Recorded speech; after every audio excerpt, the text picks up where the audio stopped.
कहता हूँ इंशाअल्लाह आप साउथ कश्मीर जाए, पीर पंचाल जाए, चिनाब वैली जाए, जम्मू जाए, डोगरा बरादरी के साथ बात करें और आप देखेंगे कि PUS का जो बैनर है नौजवान तबके के साथ साथ दिल्ली का साथ दिया। अगर आपने असेंबली में भी इंशाअल्लाह जो मुझे पूरा यकीन है आप जरूर करेंगे, आप जब नई आवाजों को उभरने का मौका कश्मीर में देंगे, आप देखेंगे इंशाअल्लाह कि जो गुलामी की जंजीर है हमारे गर्दनों के आसपास डाली गई है, उन गुलामी की जंजीरों को हम काटने में इसी साल इंशाअल्लाह कामयाब हो जाएंगे। देखिए, मेरा मानना है कि जब भी हम किसी इंस्टीट्यूशन के बारे में बात करें, क्रिटिक भी अगर करना है, तनकीद करनी है तो तनकीद लॉजिकल होनी चाहिए। किसी एजेंडा से तनकीद करना मुझे लगता है मुनासिब नहीं होता है।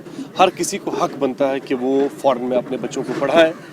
अगर लोग यहाँ पे बैठे हैं, अगर किसी और पार्टी के लोग हैं, अगर वो अपने बच्चों को बाहर भेजते हैं, मुझे लगता है हुर्रियत वालों को भी अपने बच्चे बाहर भेजने की उसका हक बनता है। मुझे लगता है ऐसी तनकीद शायद करना लाजिम नहीं बनता।